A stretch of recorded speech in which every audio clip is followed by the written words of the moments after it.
la forêt de Fontainebleau. Oh, forêt adorée encore, Fontainebleau, dis-moi, le gardes-tu sur le tronc d'un bouleau? Ce nom que j'appelais mon espoir et mes forces, et que je vais graver partout dans tes écorces. Elle, enfant comme moi, nous allions, le matin, respirer les odeurs de verdure et de thym, et voir tes rochers gris s'éveiller dans la flamme. Puis, quand se reposait celle qui fut mon âme, lorsque tes horizons brûlent, que, vers midi, le serpent taché d'or se relève engourdi, je contemplais, effroi d'une âme sérieuse, cette heure du soleil, blanche et mystérieuse. N'est-ce pas que vous étiez vivant, noir feuillage, immobile et triste sous le vent, comme une mer qu'un dieu endocile à ses chaînes? Et vous, colosse fier, arbre noueux, grand chêne, rien n'agitait vos fronts par le temps centuplé.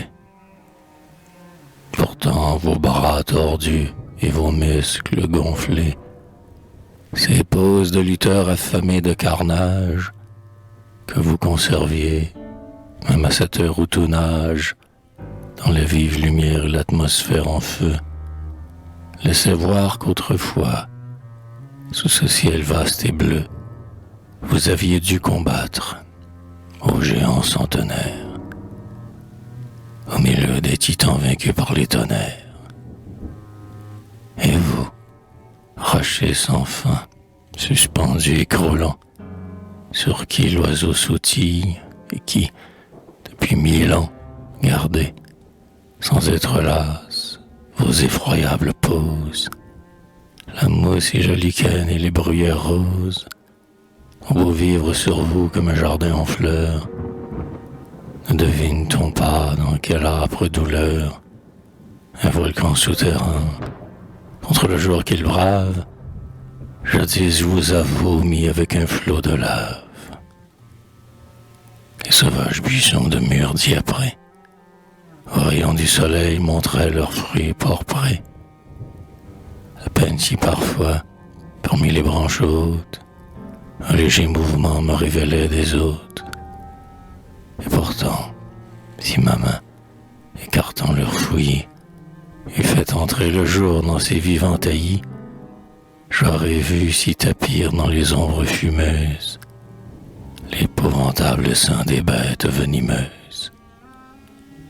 Ah, je disais devant ce spectacle divin, poète, voile-toi pour le vulgaire vin, qu'il ne puisse à ta muse enlever sa ceinture, et souris-leur, pareil à la grande nature.